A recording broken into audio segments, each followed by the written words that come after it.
जय हिंद दोस्तों। स्वागत है आपका YouTube का सबसे यूनिक और बेस्ट सॉल्यूशन में। दोस्तों आज हम रुक्मिणी का वॉल्यूम 2 का सेट नंबर 4 को देखने वाले हैं। साथ ही आपको इससे आपको जितने भी एक्स्ट्रा फैक्ट बनेंगे उसको भी हम देखते चलेंगे। तो चलिए दोस्तों चलते हैं क्वेश्चन की तरफ।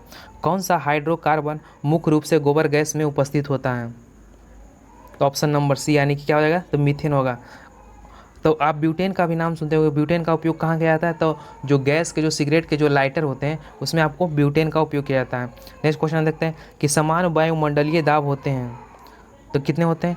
तो ऑप्शन नंबर बी यानी कि 76 सेंटीमीटर ऑफ Hg होता है। तो Hg किसका संकेत है? तो Hg आपको पारा का संकेत है। चलिए नेक्स्ट क्वेश्चन देखते हैं। एक सरल लोलक की समय अवधि होती है तो उसकी समय अवधि कितनी होती है? तो ऑप्शन नंबर बी हो जाएगा। किसी स्थान पर जी के मान के वर्गमूल के क्या होता है? तो व्युत्क्रमानुपाती होता है। जी से आप जरूर याद रखिएगा, जी का मान कब घटता है तो वह कब कमेगा? यदि आप पृथ्वी के सतह के नीचे या ऊपर रहिएगा। यदि आप नीचे जाते हैं तो भी जी का मान घटेगा, यदि पृथ्वी के सतह के ऊपर जाते हैं तो भी आपको जी का मान घटेगा। सरल लोलक से एक बात जरूर याद रखिएगा कि सरल लोलक का जो जो आवर्त काल होता है वह द्रव्यमान पर निर्भर नहीं करता है। यह पॉइंट को आप जरूर कहीं पर जरूर नोट करके लिख लीजिएगा, क्योंकि यह पॉइंट आपको एग्जाम में बहुत बार पूछे गए हैं, इसलिए हम आपको बता दिए। तो चलिए दोस्तों, यदि आप हमारे चैनल पर नए हैं तो जरूर सब्सक्राइब कर लीजिए और बेल आइकन को भी दबा दीजिएगा, ताकि इस तरह का सेट हम जब भी लाएँ तो उसका नोटिफिकेशन मिलता रहे और अपनी तैयारी को और मजबूत आप करते रहें, ताकि एग्ज़ाम में आप अच्छे स्कोर कर सकें। तो चलिए दोस्तों चलते हैं नेक्स्ट क्वेश्चन की तरफ। मेरा अगला क्वेश्चन होने वाला है कि बर्फ़ के एक चलते हुए किसी व्यक्ति को फिसलने से बचने के लिए छोटे कदम रखने चाहिए, क्योंकि छोटे कदम खाली स्थान को सुनिश्चित करते हैं। तो वह आपको ऑप्शन नंबर डी यानी कि छोटे घर्षण को सुनिश्चित करते हैं। नेक्स्ट क्वेश्चन देखते हैं कि पार्थेनोकॉर्पिक फल का उत्पादन निम्न के प्रयोग द्वारा नहीं किया जा सकता है। तो कौन सा है? तो ऑप्शन नंबर बी हो जाएगा, यानी कि ABA के द्वारा इसका उत्पादन नहीं किया जा सकता है, लेकिन IBA के द्वारा उत्पादन किया जा सकता है, IAA के उत्पादन किया जा सकता है और 2,4-D के द्वारा इसका भी उत्पादन किया जा सकता है। चलिए नेक्स्ट क्वेश्चन देखते हैं। यह क्वेश्चन आपके लिए बहुत ही कन्फ्यूजन वाला क्वेश्चन रहता है, जिसे आप जरूर ध्यान से देखिएगा। अल्कीन के लिए एक सामान्य सूत्र है, तो इसका सामान्य सूत्र क्या हो जाएगा? ऑप्शन नंबर सी हो जाएगा, यानी कि CnH कितना हो जाएगा? 2n हो जाएगा अल्कीन का सूत्र। लेकिन अल्केन का पूछ दिया तो कितना हो जाएगा? तो आपको प्लस उसमें 2 जोड़ देना है। यदि आपको अल्काइन का पूछ दिया तो उसमें -2 कर देना है। चलिए नेक्स्ट क्वेश्चन देखते हैं। बोर के सिद्धांत के अनुसार 5वीं कक्षा में एक इलेक्ट्रॉन के लिए कोणीय संवेग होगी। तो ऑप्शन नंबर ए यानी कि 2.5 H पर पाई हो जाएगा। चलिए नेक्स्ट क्वेश्चन देखते हैं। मेरा अगला क्वेश्चन 8 नंबर क्वेश्चन होने वाला है कि ट्रिपल बॉन्ड C निम्न की साझेदारी शेयरिंग होती है, जिसमें इलेक्ट्रॉनों की संख्या बताना है, तो कितने इलेक्ट्रॉन होंगे? तो ऑप्शन नंबर ए हो जाएगा, यानी कि इसमें 6 इलेक्ट्रॉन हो जाएंगे। नेक्स्ट क्वेश्चन देखते हैं कि पीलिया मुख्य रूप से किसे संक्रमित करता है? तो किसे संक्रमित करता है? तो पीलिया है जो आपको यकृत को संक्रमित करता है। तो यात किसे संक्रमित, यात है जो किसके कारण यह संक्रमित होता है? तो आपको टाइफाइड में यात संक्रमित होता है, इसे भी आप याद रखिएगा। नेक्स्ट क्वेश्चन देखते हैं। निम्नलिखित में कौन सी मृदा का pH स्तर एक क्षारीय मृदा को दर्शाता है? तो ऑप्शन नंबर बी यानी कि 8.5 हो जाएगा, यह आपको क्षारीय मृदा को दर्शाता है। चलिए नेक्स्ट क्वेश्चन देखते हैं। मेरा अगला क्वेश्चन होने वाला है कि निम्नलिखित में से कौन सा तत्व पौधे द्वारा उनके सामान्य स्वास्थ्य विकास के लिए आवश्यक नहीं है? तो पौधों की जो सामान्य विकास के लिए आवश्यक जो नहीं है वह कौन सा तत्व हो जाएगा? तो आपको PB यानी कि लेड यानी कि सीसा जो है वो आवश्यक तत्व नहीं है। लेकिन यदि पूछ दिया कि पौधों की वृद्धि के लिए टोटल कितने आवश्यक तत्व होते हैं, तो कितने होते हैं? तो आपको टोटल 17 होते हैं, यह भी आप जरूर याद रखिएगा। नेक्स्ट क्वेश्चन देखते हैं। मस्तिष्क का सबसे बड़ा भाग होता है, तो वो कौन सा होगा? मस्तिष्क का जो सबसे बड़ा भाग हो जाएगा ऑप्शन नंबर बी यानी कि प्रमस्तिष्क हो जाएगा, जो आपको मस्तिष्क का सबसे बड़ा भाग है। और प्र जो मस्तिष्क है इसी में जो उसी को क्या कहते हैं इंग्लिश में इसे सेरिब्रम कहते हैं। कहीं पे आपको प्रमस्तिष्क दिया रहता है, कहीं पे सेरिब्रम दिया रहता है। और इसकी जो कार्य होते हैं तो इसके कार्य क्या होती है? तो आपको शक्ति, घृणा, भय, संकट, वृद्धि, बुद्धि, चतुराई, ये सब क्या है? तो आपको यह प्रमस्तिष्क का कार्य इसमें होता है। चलिए नेक्स्ट क्वेश्चन देखते हैं। मेरा अगला क्वेश्चन होने वाला है कि फलों की परिपक्वता को मापने के लिए प्रयुक्त होने वाला यंत्र, तो कौन सा हो जाएगा? तो ऑप्शन नंबर ए हो जाएगा, यानी कि मीटर हो जाएगा, जो फलों की परिपक्वता को मापता है। बैरोमीटर किसे मापता है, तो वायुमंडलीय दाब को बैरोमीटर हो गया। और एनीमोमीटर आपको जो मापता है हवा की गति को, आपको एनीमोमीटर मापता है। और जो फ्लोरीमीटर है यह जो मापता है आपको दृश्यमान स्पेक्ट्रम प्रदीप्ति को जो मापन के लिए इसका प्रयोग किया जाता है। चलिए नेक्स्ट क्वेश्चन देखते हैं कि फास्फोरस का मुख्य कार्य खाली स्थान के निर्माण में किया जाता है। तो वह किसके निर्माण में किया जाता है, तो ऑप्शन नंबर डी यानी कोशिका झिल्ली के निर्माण में इसका प्रयोग किया जाता है। नेक्स्ट क्वेश्चन देखते हैं, किरचॉफ का प्रथम एवं द्वितीय नियम क्रमशः किसका संरक्षण दर्शाते हैं। तो यह किसका संरक्षण दर्शाते हैं, तो ऑप्शन नंबर बी आवेश और ऊर्जा का यह संरक्षण को दर्शाता है। नेक्स्ट क्वेश्चन देखते हैं कि गैस में अणुओं की गति होती है। तो जो गैस में जो अणुओं की गति होती है वह कैसी होती है या फिर यह किस पर निर्भर करती है, तो ऑप्शन नंबर बी हो जाएगा, यानी कि कैसी होती है, तो आपको यह त्रिविमीय देखने को मिलती है। नेक्स्ट क्वेश्चन देखते हैं, जड़त्व आघूर्णन निर्भर करता है। तो ऑप्शन नंबर डी हो जाएगा, यानी कि घूर्णन के अक्ष की स्थिति एवं द्रव्यमान के वितरण पर यह निर्भर करता है। चलिए नेक्स्ट क्वेश्चन देखते हैं। मेरा अगला क्वेश्चन वाला है कि भू अस्थिर उपग्रह का कोणीय चाल होती है। तो इसकी कोणीय चाल आपको हो जाएगी ऑप्शन नंबर ए, यानी कि कितना हो जाएगा, तो ये क्या हो जाएगा, तो आपको H/12 रेडियन पर घंटा हो जाएगा। चलिए नेक्स्ट क्वेश्चन देखते हैं। और जो आपको एक क्वेश्चन है और इससे पूछा जाता है कि भू अस्थिर उपग्रह जो एक चक्कर लगाती है वो टोटल कितने घंटों में लगाती है, तो आपको कितने घंटे हो जाएगा, तो ये आपको 24 घंटों में एक चक्कर लगाती है। चलिए नेक्स्ट क्वेश्चन देखते हैं कि एक फोटोन का तरंग दैर्घ्य 5000 एंगस्ट्रॉन है, उसकी ऊर्जा होगी। तो उसकी ऊर्जा क्या हो जाएगा, तो ऑप्शन नंबर ए हो जाएगा, यानी कि 4 × 10⁻19 जूल हो जाएगा। चलिए नेक्स्ट क्वेश्चन देखते हैं। मेरा क्वेश्चन है कि 20 सेंटीमीटर फोकस दूरी का उत्तल लेंस एक 25 सेंटीमीटर फोकस दूरी के अवतल लेंस के संपर्क में आता है, तो संयुक्त लेंस की क्षमता होती है। तो यदि आपको कहीं भी संयुक्त लेंस की क्षमता पूछ जाए तो क्या कीजिएगा, तो उसको आप कर दीजिएगा P बराबर, इसका एक फॉर्मूला होता है, कहीं पे लिख लीजिएगा आपको 1/f1 + 1/f2। यदि आप इस पर रख लीजिएगा f1 की जगह आपको 20 रख दीजिएगा और f2 की जगह 25 आप रख देते हैं, तो आपको टोटल कैलकुलेशन करके आएगा कितना आएगा, आपको एक डायोप्टर आ जाएगा। तो इसका आंसर एक डायोप्टर हो जाएगा। नेक्स्ट क्वेश्चन देखते हैं, कार्बन परमाणु में अयुग्मित इलेक्ट्रॉनों की संख्या है, तो वह कितने अयुग्मित इलेक्ट्रॉन हो जाएंगे, तो आपको ऑप्शन नंबर सी यानी कि 2 हो जाएंगे। चलिए नेक्स्ट क्वेश्चन देखते हैं कि निम्न में किसके लिए आयनन विभव निम्नतम होता है। तो किसके लिए होता है, तो आपको ऑप्शन नंबर सी यानी कि क्षार धातुओं के लिए होता है। वह पदार्थ जो गैंग के साथ प्रतिक्रिया करके गलनीय द्रव बनाता है कहलाता है। तो क्या कहलाएगा, ऑप्शन नंबर ए यानी कि गालक कहलाता है। जो गैंग के साथ आपको जो प्रतिक्रिया करके गलनीय द्रव बनाते हैं उसे गालक कहते हैं। नेक्स्ट क्वेश्चन देखते हैं, जड़ों ऑक्सीजन का उपयोग किस रूप में करते हैं। तो वह किस रूप में करेंगे, तो ऑप्शन नंबर ए यानी कि गैस के रूप में। जो जड़ के जो ऑक्सीजन होते हैं वो आपको ऑक्सीजन को गैस के रूप में उपयोग करते हैं। और पौधे से आप जरूर याद रखिएगा एक बात कि जो पौधों में जो जल का परिवहन होता है वो किससे होता है, तो आपको जाइलम के द्वारा होता है। किसके द्वारा होता है, तो आपको जाइलम के द्वारा आपको इसमें जल का परिवहन होता है। यदि आपको जो पूछ दिया कि फल का जो खाद्य पदार्थ होते हैं उसका परिवहन किसके द्वारा होता है, तो उसमें जाइलम ना हटा उसे क्या कर दीजिएगा, तो उसे आपको फ्लोएम कर दीजिएगा। क्या, तो फ्लोएम के द्वारा आपको इसमें जल का जो खाद्य पदार्थ होते हैं उसका इसमें प्रयोग किया जाता है। चलिए नेक्स्ट क्वेश्चन देखते हैं। पहला क्वेश्चन होने वाला है कि फलों को रेफ्रिजरेटर में सुरक्षित रखा जा सकता है, इसका मुख्य कारण है।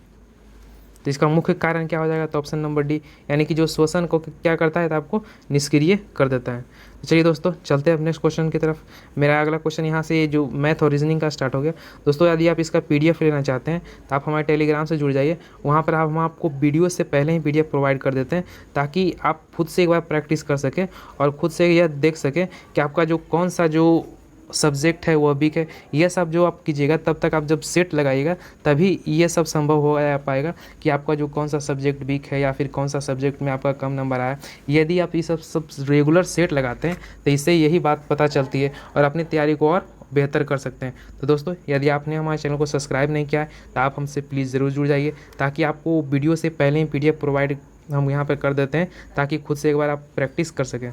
चलिए देखते हैं नेक्स्ट क्वेश्चन मेरा होने वाला है कि वर्ष के दौरान भूमि की एक टुकड़े एक से अधिक फसल उगाने की प्रक्रिया के रूप में जानी जाती है।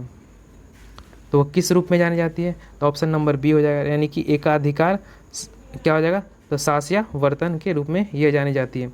नेक्स्ट क्वेश्चन देखते हैं। अगला क्वेश्चन है कि सिंधु घाटी सभ्यता के निम्नलिखित स्थानों में कौन सा एक स्थान लूनी नदी के किनारे पर स्थित है? तो कौन सा हो जाएगा? तो ऑप्शन नंबर बी, यानी कि सॉरी ऑप्शन नंबर बी नहीं, ये हो जाएगा, यानी कि जो धौलावीरा है आपको किस नदी के किनारे है? तो आपको लूनी नदी के किनारे। लेकिन यदि पूछ दिया कि मोहनजोदड़ो कौन सी, तो सिंधु नदी हो जाएगा। और हड़प्पा कौन सा है? तो हड़प्पा आपको रावी नदी के किनारे है। चलिए नेक्स्ट क्वेश्चन देखते हैं। मेरा अगला क्वेश्चन है कि भारत के ग्रामीण इलाकों के लिए प्रतिदिन प्रति व्यक्ति स्वीकृत औसतन कैलोरी कितनी होती है? तो कितनी हो जाएगा? तो ऑप्शन नंबर डी, यानी कि 2400 कैलोरी हो जाएगा। यदि ये पूछ दिया कि ग्रामीण में 24 है, लेकिन यदि पूछ दिया कि शहरी क्षेत्र में कितनी हो जाएगी, तो शहरी क्षेत्र में आपको 2100 कैलोरी होती है। चलिए नेक्स्ट क्वेश्चन देखते हैं। पहला क्वेश्चन है कि वंदे मातरम योजना की शुरुआत निम्नलिखित में से किस वर्ष हुई थी? तो यह किस वर्ष हुई थी? तो ऑप्शन नंबर बी हो जाएगा, यानी कि 2004 में। चलिए नेक्स्ट क्वेश्चन देखते हैं। हम लोग नामक प्रसिद्ध पुस्तक किसने लिखी है? तो वह किसने लिखी? तो ऑप्शन नंबर बी, यानी कि नानी ए पलक की वाला हो जाएगा। नेक्स्ट क्वेश्चन देखते हैं। मेरा अगला क्वेश्चन है कि निम्नलिखित में से कौन सा देश संयुक्त राष्ट्र परिषद का सदस्य है?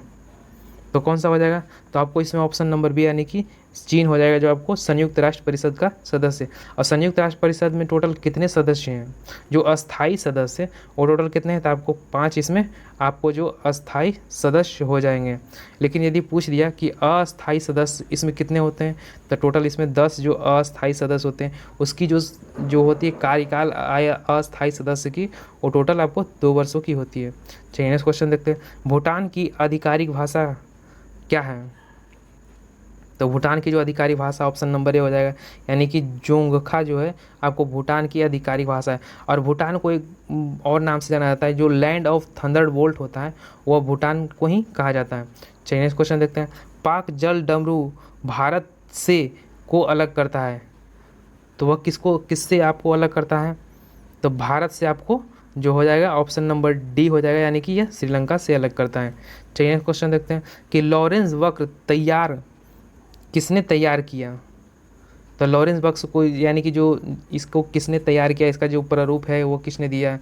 तो कौन सा हो जाएगा? तो ऑप्शन नंबर सी, यानी कि मैक्स क्या हो जाएगा? तो यू लॉरेंस हो जाएगा। नेक्स्ट क्वेश्चन देखते हैं कि येलो पीपल के रूप में कौन जाना जाता है?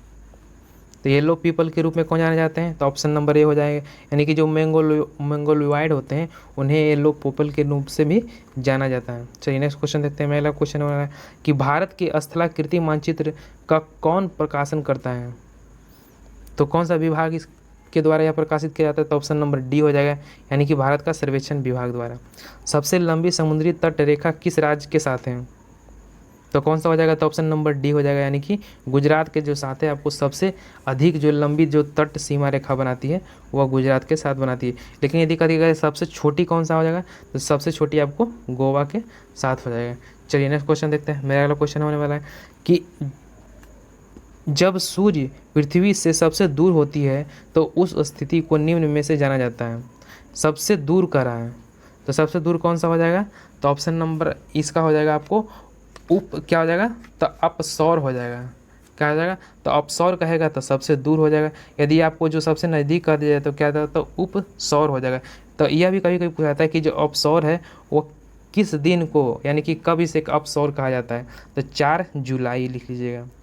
4 जुलाई को अपसौर कहा जाता है।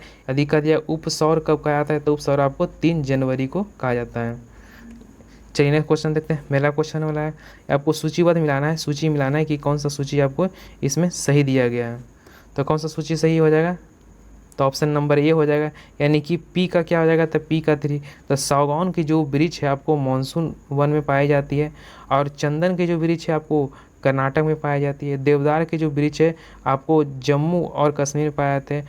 और मोहगानी का जो वृक्ष है आपको उष्णकटिबंधीय भूमि में यह पाई जाती है। चलिए नेक्स्ट क्वेश्चन देखते हैं। मेरा क्वेश्चन वाला है कि ज्वालामुखी से निकलने वाली धूल और राख की सामग्री को रूप में कहा जाता है, तो उसे किस रूप में कहा जाता है? तो ऑप्शन नंबर ए हो जाएगा, यानी कि पायरोक्लास्टिक के रूप में भी उसे कहा जाता है। केंद्र में उच्च दबाव वाली दबाव प्रणाली को खाली स्थान कहा जाता है, तो उसे क्या कहा जाता है? तो ऑप्शन नंबर इसका डी हो जाएगा, यानी कि प्रति चक्रवात हो जाएगा। क्या हो जाएगा? तो आपको प्रति चक्रवात हो जाएगा। चलिए नेक्स्ट क्वेश्चन देखते हैं। मेरा अगला क्वेश्चन होने वाला है कि 2011 की जनगणना के अनुसार भारत में जुवेनाइल पॉपुलेशन यानी किशोरा जनसंख्या जीरो से यानी कि 0 वर्ष से लेकर 14 वर्ष से क्या रहा? तो टोटल जनसंख्या का यह कितना परसेंट था? तो कितना परसेंट हो जाएगा? तो ऑप्शन नंबर यानी कि कुल जनसंख्या का यह 30% हो जाएगा, 30.76% हो जाएगा। नेक्स्ट क्वेश्चन देखते हैं कि यहाँ पर भी आपको थोड़ा मिलान करने के लिए दिया गया है, तो देखते हैं इसका 18 का आंसर क्या हो जाएगा? तो ऑप्शन नंबर सी हो जाएगा, यानी कि पी का किसका हो जाएगा? तब पी का 2, यानी कि जो सम रेखा है वो किसे मिलान करती है? तो लवणता का मिलान सम रेखा करती है। और समताप है वह किसको मिलान करती है? तो आपको यह हो जाएगा समताप आपको तापमान का मिलान करती है। और समवर्षा है वह किसे मिलान करती है? तो समवर्षा जो आपको हो जाएगा आपको यह वर्षा का मिलान करती है। और समरेखा है यह किसे मिलान करती है? तो आपको यह दाब का मिलान, आपको समदाब है जो आपको समदाब जो रेखा है वह किसके मिलान करती है? तो वह दाब का मिलान करती है। और एक जरूर याद रखिएगा कि कंटूर लाइन भी कभी कभी हो जाता है कि कंटूर लाइन है वो किसको मिलाती है? तो यह समुद्र तल से जो ऊंचाई होती है, जो बराबर आपको हाइट होती है, इसी का जो मिलान का आपको कंटूर लाइन करता है। चलिए नेक्स्ट क्वेश्चन देखते हैं। मेरा क्वेश्चन होने वाला है कि निम्नलिखित में से बंद अर्थव्यवस्था का एक सबसे महत्वपूर्ण पहलू क्या है? तो क्या हो जाएगा? तो ऑप्शन नंबर सी, यानी कि आयात और निर्यात दोनों बंद, आपको उसे ही बंद अर्थव्यवस्था कहा जाता है। नेक्स्ट क्वेश्चन देखते हैं कि NSCO का पूर्ण नाम क्या है? तो इसका ऑप्शन नंबर सी, यानी कि नेशनल सैंपल सर्वे ऑर्गेनाइजेशन हो जाएगा। नेक्स्ट क्वेश्चन देखते हैं कि राष्ट्रपति द्वारा राज्यसभा के कितने सदस्यों को मनोनीत किया जाता है? तो ऑप्शन नंबर सी, यानी कि टोटल 12 सदस्यों को राष्ट्रपति के द्वारा मनोनीत किया जाता है। निम्नलिखित में से कौन लोकसभा के प्रोटेम अध्यक्ष को पद की गोपनीयता का शपथ दिलाता है? तो कौन दिलाता है? तो आपको हो जाएंगे राष्ट्रपति ही हैं जो लोकसभा के जो प्रोटेम स्पीकर होते हैं, जो आके लोकसभा के जो एक सामान्य जो सदस्य होते हैं उन्हीं को चुनकर एक लोकसभा का जो प्रोटेम स्पीकर बनाता है, उसकी जो शपथ की जो दिलाते हैं वो कौन दिलाते हैं? तो आपको हो जाएगा ऑप्शन नंबर सी, यानी कि राष्ट्रपति के द्वारा दिलाया जाता है। नेक्स्ट क्वेश्चन देखते हैं कि एक जाति एक धर्म मानव मात्र के लिए एक ईश्वर को शिक्षा किसने दिया था? तो यह शिक्षा किसके द्वारा दिया गया था? तो ऑप्शन नंबर बी हो जाएगा, यानी कि श्री नारायण गुरु के द्वारा। नेक्स्ट क्वेश्चन देखते हैं निम्नलिखित में से कौन सा दृश्य भूमि ज्वालामुखी क्रिया द्वारा निर्मित नहीं है? तो कौन सा हो जाएगा? तो ऑप्शन नंबर सी, यानी कि सर्क हो जाएगा। नेक्स्ट क्वेश्चन देखते हैं प्रत्येक ग्राम कचहरी में पंचों की कुल स्थानों का 50% आरक्षित किए गए, निम्नलिखित में किसके लिए यह सीट नहीं है? तो यह सीट किसके लिए आपको नहीं हो जाएगा? तो ऑप्शन नंबर डी, यानी कि जो क्या है, तो धनदृढ़ प्रौढ़ वर्ण जो होते हैं इनके लिए यह सीट निश्चित नहीं होता है। लेकिन आपको अनुसूचित जाति और पिछड़ा वर्णीय जनजाति और अनुसूचित जो जनजातियाँ होती हैं उन्हीं को यह आपको जो 25% का जो आरक्षित किया जाता है इन्हीं लोग के किया जाता है। नेक्स्ट क्वेश्चन देखते हैं कि किस अंतर्राष्ट्रीय खेल का आदर्श भाग सीटीएस, अल्टीएस और फोर्टियस है? तो किसका हो जाएगा? तो ऑप्शन नंबर डी, यानी कि यह ओलंपिक का हो जाएगा।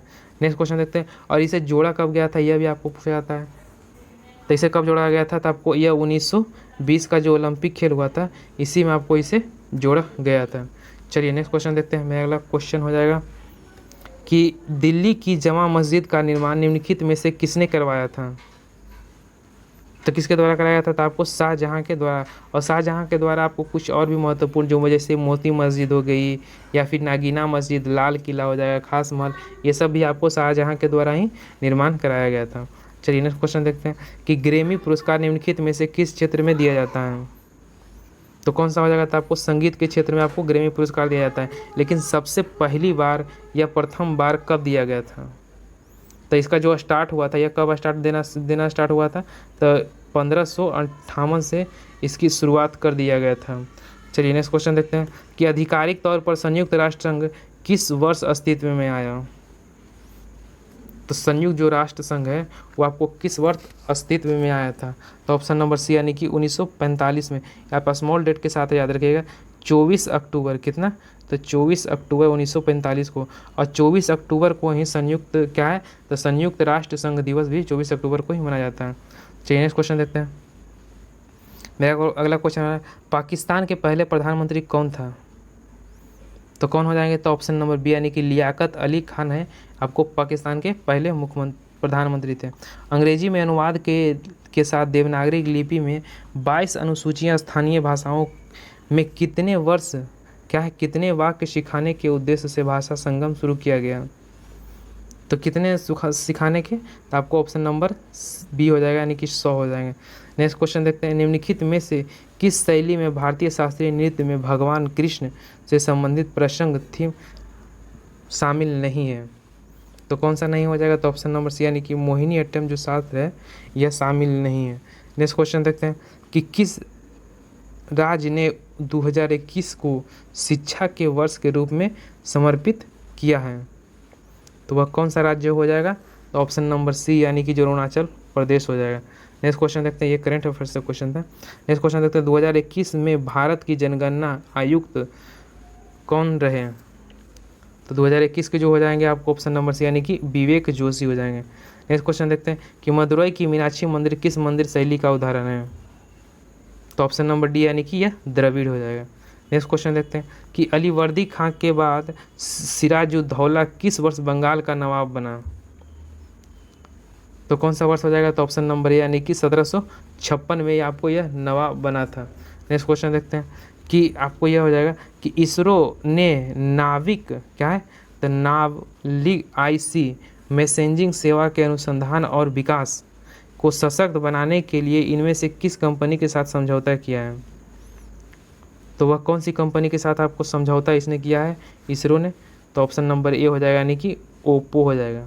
नेक्स्ट क्वेश्चन देखते हैं, अगला क्वेश्चन है कि निम्नलिखित में से कौन सा विकल्प राजनीतिक दलों और उनके गठबंधन के सम्मिलित नहीं है?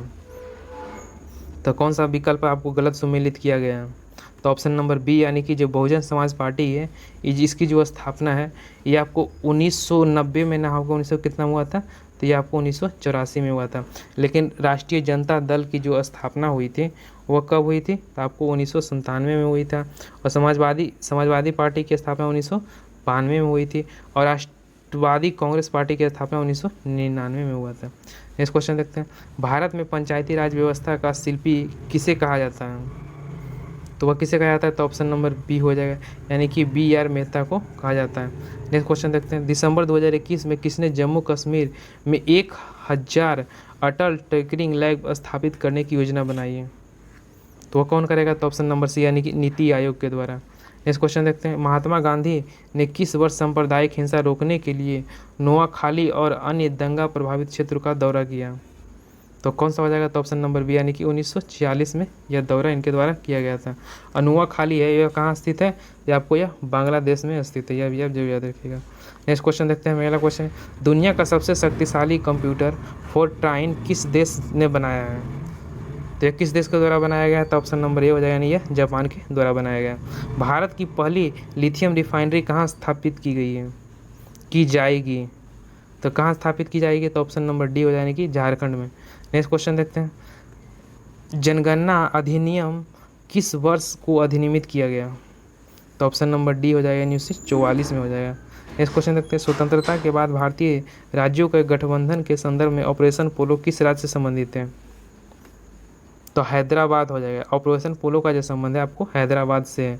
चलिए नेक्स्ट क्वेश्चन देखते हैं, निम्नलिखित में से कौन भारत के एक अनुसूचित भाषा नहीं है? तो कौन सा नहीं हो जाएगा? तो ऑप्शन नंबर आपको ए हो जाएगा, जो मुंडारी है अनुसूचित नहीं है।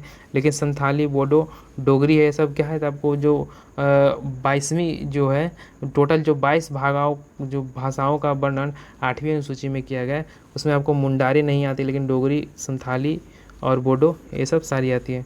नेक्स्ट क्वेश्चन देखते हैं, आपको जो मिलान करना है इसमें आपको बिरसा मुंडा इस संबंधित जो क्षेत्र है इसका चलिए हम बता देते हैं। इसका आंसर आपको क्या होने वाला है? तो 39 का जो आपको आंसर होने वाला है ऑप्शन नंबर ए हो जाएगा, यानी कि ए का बी हो जाएगा। चलिए हम आपको बता देते हैं कि जो बिरसा जो सिंधु कान्हू है इनका जो क्षेत्र था जो यानी कि ये कौन से संबंधित थे? आपको संथाल प्रांगण से। किससे हो जाएगा? तो संथाल जो प्रांगण थे इनका संबंध इससे हो जाएगा। और जो अलू क्या है? तो अलूरी सीताराम राजू का जो संबंध है यह किससे हो जाएगा? तो इनका संबंध आपको आंध्र प्रदेश से हो जाएगा। और एक और कौन बच के जो बिरसा मुंडा का जो संबंध है ये कहाँ से हो जाएगा, तो आपको छोटा नागपुर से हो जाएगा। नेक्स्ट क्वेश्चन देखते हैं कि उपभोक्ता संरक्षण विधेयक संसद के सदन द्वारा किस वर्ष पारित किया गया था। तो ये किस वर्ष पारित हो जाएगा, तो ऑप्शन नंबर सी यानी कि 1986 में से पारित किया गया था। नेक्स्ट क्वेश्चन देखते हैं भारतीय की 2011 के जनगणना अनुसार अनुसूचित जाति और अनुसूचित जनजाति देश की जनसंख्या के क्रमशः है, तो टोटल कितने परसेंट हो जाएंगे, तो ऑप्शन नंबर सी यानी कि जो आपको अनुसूचित जाति है या फिर जो अनुसूचित जाति टोटल कितना हो जाएगा, तो 16.6% हो जाएंगे। अनुसूचित जनजाति कितना हो जाएगा, तो 8.6% हो जाएंगे। नेक्स्ट क्वेश्चन देखते हैं। मेरा अगला क्वेश्चन है कि राज्य और उनके गठन के निम्नलिखित युग्मों में से कौन सा सही है, तो कौन सा युग्म सही है, तो ऑप्शन नंबर सी यानी कि जो 2 और 3 है क्या है, तो सही है। तो देख लेते हैं नागालैंड की जो गठन है वह कब किया गया था, तो नागालैंड का गठन आपको 1963 में किया गया था। कब, इसका गठन आपको 1963 में किया गया था। और उत्तराखंड का आपको 2000 में हो जाएगा, और अरुणाचल प्रदेश का आपको 1987 में हो जाएगा। तो दोस्तों हमने जितना भी इसमें मैक्सिमम क्वेश्चन दिया गया था, साथ में इसे जितने भी एक्स्ट्रा फैक्ट बन सकते थे हमने सभी को देखा। दोस्तों यदि आपने चैनल को अभी तक सब्सक्राइब नहीं किया है तो प्लीज़ ज़रूर सब्सक्राइब कर लीजिए और बेल आइकन को भी दबा दीजिएगा, ताकि इसका नेक्स्ट जब भी हम अपलोड करें तो उसका नोटिफिकेशन आपको मिलता रहे और अपनी तैयारी को और बेटर करें। तो चलिए दोस्तों मिलते हैं अब नेक्स्ट सेट में, तब तक के लिए जय हिंद।